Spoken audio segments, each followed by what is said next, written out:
Hey. Felicia coming to you from my home. And this video is to encourage new families who are in classical conversations. I was encouraged to do this video because I was asked by a new family how they could best help their child, grasp and retain the information that's being learned when we come together during the, our once a week community day. I wanted to just say, I encourage every family, when you get into classical conversations, this book, which is the Foundations Guide, if you've come into the curriculum at the Foundations level, this is the 5th edition Foundations Guide, and mine is actually in a binder, but it will have every bit of the information that you really need to know to inspire you and to encourage you in your educating your child using the classical Christian method that Classical Conversations uses. As the lead learner, the tutor, which is my role in our community, the Foundations tutor is the lead learner. You are the parent teacher. So ultimately, you have the authority with regard to what you do, how you teach your child at home. Having said that, I will say Classical Conversations encourages you to remain similar to the way that we do in the classroom. As the lead learner, I am stick in the sand. And if you have not heard that terminology before, basically that means, it's interpreted to mean if you were on an island with nothing but a stick and sand and ocean, you have everything you need to teach your child every lesson in this curriculum classically. So, here's how that pans out on a day-to-day basis. Now I'm stepping out of the role of the tutor, and I'm stepping into the role of the mother, the parent teacher at home with my student. We learn all of the lessons stick in the sand method, which means for math, I throw a ball to my daughter and she throws it back to me. And we do our multiplication tables. 3 times 1 equals 3. 3 times 2 equals 6. 3 times 3 equals 9, and so forth. And when it comes to some of the other lessons, there are music, there are jingles that Classical Conversations has already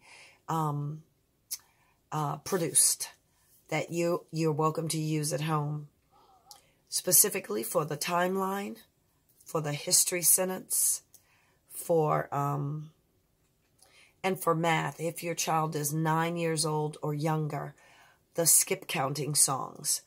At the age of 9 and above, or above 9, then your child is encouraged to learn the mathematical table. So not just skip counting 3, 6, 9, 12, 15, 18, 21, 28, or 27, 30. Not just those numbers skip counting, but after age 9, the child is it's really, wisdom says, teach them the entire multiplication table. So that's the policy with Classical Conversations. 3 times 1 equals 3. 3 times 2 equals 6. You can do it with flashcards. You can say 3 times 1 is, and they give you the answer. Or you can just let them study the flashcards. Or you can have, at home, you use a board. I mean, this is probably less stick in the sand. But when you're doing the multiplication tables, there are templates made. You can find them online. And they have the threes multiplication tables. 3 times 1 and the equal sign, and then a blank for the answer, and they fill in that. But when you're playing, when you are teaching them, they are to say the actual timetables. And that's actually encouraged, because if your child is interested in being a memory master, then that multiplication table will have to be said totally. Okay. All right. Let's see. We roll balls. We throw balls. She dances. We do calisthenics, jumping jacks, knee lifts. We'll get on the floor on our back and do bicycles or rope pulls. Lying on our backs, we'll do rope pulls. And everything that I do, we do the jingle. So you are encouraged at home to actually do what I do as a tutor in community. You're encouraged to do that with your child. If you choose to, I wouldn't advise this. I wouldn't advise putting your 8-year-old, 9-year-old. My daughter's 11, and she just started using the computer to review. And we don't do it on a regular basis. It's just when I'm not available and I've got to get something done, I'll let her do the computer as a review of the new grammar, which are the lessons and the subjects. But generally speaking, no, we're singing them. She does have worksheets that she can write the timetables, dry erase worksheets, things like that. We also do, we do as much as we can, stick in the sand as possible. She is 11 now, so I can easily put her in front of the computer if I want to, but I don't want that to be a regular occurring way that she does new grammar, even at 11. So, and I wouldn't even begin doing that until the child is 11, because generally you still want to remain as stick in the sand as possible. It becomes more, it's more fun for the child. They are eager to do it, and they want to do it. They develop a love for learning these high-level facts at a young age. For example, science. Science is one in particular. What are the kingdoms of living things? Animalia, plantae, fungi, protista, archaea, bacteria. We create little hand motions for those. Animalia, plantae. I put plantae. Fungi. I can't think of what I did for fungi. This is weeks we've done weeks ago. Archaea, bacteria. So you create little things that make it fun for your kid. And you don't even have to create it. Look at what the tutor's doing. Ask the tutor if you could videotape her. Or go online, check out YouTube videos, and see what they're doing when you're home. If your tutor's not doing hand motions for a certain thing, then check them out online. But make it fun. Make it simple. Don't get too elaborate. Don't make it elaborate. Make it fun, simple, and interesting. And your child will remember it. They will want to do it. They will develop a joy for learning through this method. So that's it. That is the recommended way.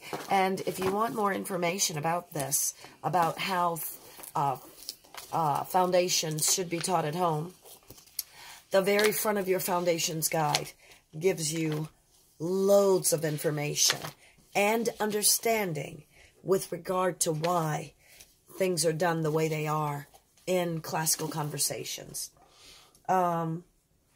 Questions like, sometimes, just to give you an example, becoming transformed as a homeschool mom.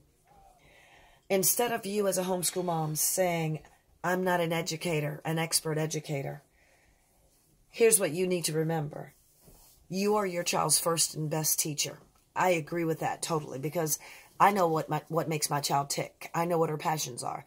And at home, I teach her, even using the classical method, I teach her the way that I know draws her. She loves music. She's very artistic.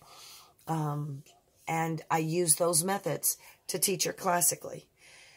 Instead of saying, I'm not a math person, Remember, all the subjects are integrated to glorify the Creator. So you don't have to be a math person. You know how to read, right? You can do this. Instead of saying, I have to cover all this material, remember, focus on the solid pegs for securing knowledge. You are pounding in those pegs in your foundation, students. You can do this. You can read, right? Instead of saying, I have to cover the material in sequence, remember, developing the art of memory is the key. Instead of saying, I need to keep up with the latest technology, remember, start with stick in the sand. That is where I would have you read to understand why we do what we do the way we do.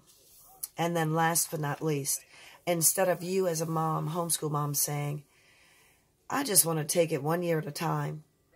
And that's fine. A lot of homeschoolers do that. Remember, homeschooling in the early years prepares your family for the joys of homeschooling through high school. I can't help but agree with that. I personally would not send my child to school when they get into middle and high school. This is me personally. No condemnation if you do. But I believe that a child needs you even more the further they get in school. And I personally do not want my child to be a Roman. So I don't think it is not my desire to send her to Caesar to go to school. You get it? All right. This is my thought. These are my thoughts. No condemnation if you do. But the older she gets, the more valuable it is that I homeschool her, because the influence is greater the older the child gets. And regarding being in the world, we live in the world. She sees the world. There are many opportunities to get that crap, to have to deal with the crap in the world. School is not the place.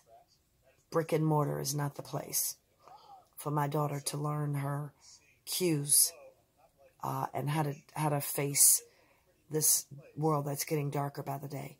She's learning through the homeschool venue, because contrary to popular opinion, we're probably out more than we're home, but I still get the work done. All right, be blessed. Be good. Find your Selah moments. Selah meaning pause, ponder, and praise the Lord. He's the creator of the universe. And yet, he says you're the apple of his eye. He's been good to you. So, until we meet again on this venue, shalom, shalom. Bye.